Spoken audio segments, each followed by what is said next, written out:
Rastçılık ana şu ahlaklarının içindeki en güzel ahlaktır, ahlaklarının gül tacıdır.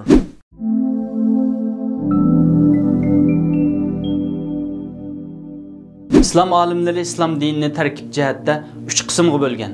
Birincisi akide, ikincisi ahlak, üçüncüsü muamele. Akide bir Müslümanın kalbideki itiqad, tilideki izhar ve ameldeki icra arasındaki birdeklikni işga aşırgıcı itiqadi meselelerini. Ahlak bolsa insanın akideden menbelengen, ama fiqhi ahkamlar dairesiga kirmaydigan türlük hislet faziletlerini. Muamele kısmı bolsa Allah bilen bende arasındaki ibadet münasebetini ve bende arasındaki türlük iktisadi, ictimai ve siyasi muamelelerini ko'rsatadi. Qaraydigan bolsak, ahlak İslamның asaslık 3 terkibi kısmının biri bolsumu, ama o aqideden menbelenip ahkamlarda özünü ifade kılıdı. Yani ahlak insanın aqidesinden vücudga keladi ve insanın iş faaliyetleri de özünü ko'rsatadi. İnsanın Rabbi, etrafidagi kişiler ve özü bilen bolgan münasebetide nihayeti muhim rol oynaydı ve acayip güzel maddi ve manevi mevlerini biridir. Rastçılık ana şu ahlaklarının içindeki en güzel ahlaktır, ahlaklarının gül tacıdır. Rastçılık insanın imani, ictimai, şahsi ve iktisadi hayatının normal ve köngüldükidek devam kılışıda, şundakla dünya hayatının yaxşı buluşuda nihayeti muhim orun tutudu. Kalbi pak, durus adam rastçıl buludu, betniyet köngülü qara adam yalğancı kelidi. Yalğancılık münafıklıkның asası bolğanıdek rastçılık imanның asasıdır. Rastçılık insanı yaxşılıkka başlapla kalmayı hatta cennetke başlap apırdı. Yalğancılık insanı günah ve ahlaksızlıkka başlaydı. Neticede o kişi duzak ehliden bulup kaladı. Bu haqda Peygamber aleyhisselam mundaq deydi. Rastçıl bulunlar, rastçılık yaxşılıkka başlaydı, yaxşılık bolsa cennetke başlaydı. İnsan davamlıq rastçıl bulup, rastçıl buluş üçün tirişçallık görsetse, Allah'ның dergahida bundaq kişi siddiq, davamlıq rastçıl bolğuchi deb xatırlanıdı. Yalğancılıktan yirak bulunlar. Yalğancılık insanı günahqa başlaydı, günah bolsa duzaqqa başlaydı. Bir adam davamlıq yalğan eytiverse ve yalğancılıktan özünü tartmasa, Allah'ның dergahida kazzab, yalğancı deb xatırlanıdı. Demek rastçılık nicatlık demektir. Davamlıq rastçılıkni özüge ahlak aylandırgan kişi gap söz, iş hareketide rastçıl buluşqa tirişqanlar Allah'ның dergahida siddiq ünvanıga nail buludu ve rastçılıktan ibaret bu xisletning sayesinde Allah'ның ebedi bolgan, mengülük bolgan cennetiga müyesser buludu. Rastçılıkni mundaq iki türgü bilişimiz mümkün. Birinci, gap sözdeki rastçılık. Gap sözde rastçıl bolganlık imanның mustahkamligining dalili hesaplanıdı. Köp sözleş, köp hatalık sadır kılışqa sebep bolganlıktan jeq gap qilishdan ehtiyot qilish taqvolikqa eng yaqindir. İnsaniyatga ulgu qilib, özüdün burunqi peygamberlerinin ahlaklarını tuluqlash ve mükemmel qilish üçün avatilgan peygamberimiz mundaq degan. Bir kişinin anlığanlarının hemmini sözlep yürüşü onun yalğancılığı yeterliktir. Şunlaşqa insan anlığanlarını ilgap, rast bolğanlarını sözleş gerek. Elbette gap sözdük rastçılık hem öz kalbi ve şeylerinin aslini rastçılık bilen izhar qilish hem haberlerini rastçılık bilen naql qilishni ko'rsatadi. Şuna her bir Müslüman hem özünün kalbi ve başka şeylerinin aslini izhar qilgan vaqtda hem anlagan haberlerini naql qilganda rastçıl buluşqa alohida ahamiyat berish kerak. Ama hazır cemiyetimizga qaraydigan bolsak, egizida musulmonlik davasını qildigan kishilarning hem aslini izhar qilishda hem haberini naql qilishda rast yalğanlığını emas belki menfaat bilen köngül hoşluğunu ölçem qilib alganlığını bayqaymiz. Bu tulumu xatarlik ahval.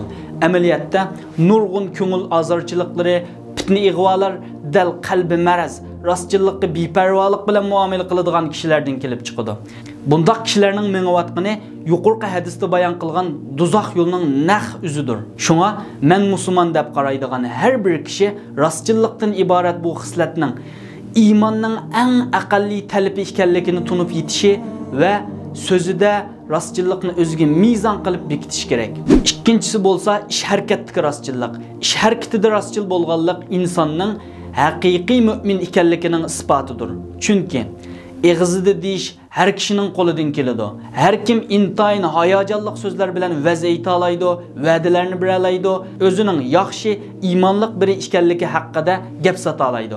Ammo faqat iymonida va so'zda rostchil bo'lganlarla ig'izdan chiqqanga ega bo'lib, deganlarini amalda o'rindaydi. Bir mu'minning rostchilligi eng oldi bilan ish harakatida rostchil bo'lish, Alloh taologa ixlos qilish, Allohning buyurganlarini qilish, to'sqanlardan yenish, hatto yaqin yulmaslik ve Peygamberimizin sünnetleriga ägiş bilen ameliyatga chiqadi. Alloh taolo bu haqda Qur'oni Karimda mundaq bayon qiladi.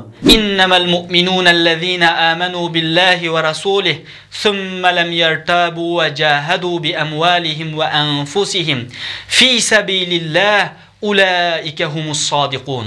Şüphesizki haqiqiy müminler Allah'a ve onun peygamberine iman keltirgen, andın imanını şek keltirmegen, malları, canları bilen Allah'ın yolunda cihat kılganlardır.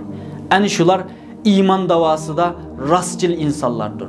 Rastçıllık insanlar bilen bolgan her xil alaqalarda, hayatının her bir parçasıga İslam'ın ahkamlarını tatbiq qilishda özünü ifadeleydi. Rastçıllık bütün ahlaklarının menbesi bolgan asasi ahlakdır. Her qandaq vaqtda rastçıl buluş intayin muhim rastçıllıktan savr qilish, qanoat qilish, taqvolik, rozimanlik, muloyimlik kelib chiqadi. Yolg'onchilikdan bo'lsa, xotirjamsizlik, tirishmaslik, jur'atsizlik, osiylik va xiyonat kelib chiqadi. Ba'zilar xatolik o'tkazib qo'ygan vaqtlarida yolg'on aytish orqali oqibatdan qutulib chiqmoqchi bo'ladi. Ammo bir patqoqdan texmi cho'nqur va qutulg'uli bo'lmaydigan yana bir patqoqqa kirgandek bir ish.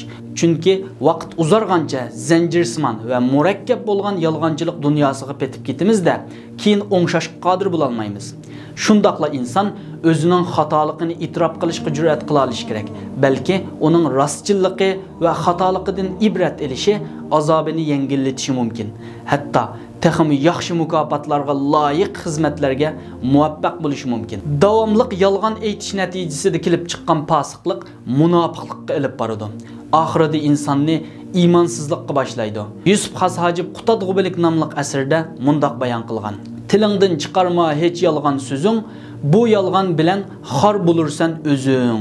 Bu yerda Yusuf Xashojibning bizga eng gavdalik ifodalab bergani bo'lsa, rostchillikning bizni qadrlik va fazilatli qiladiganligi, yolg'onchilikning bo'lsa bizni xorzabullikqa boshlaydiganligi alohida ta'kidlab o'tilgan.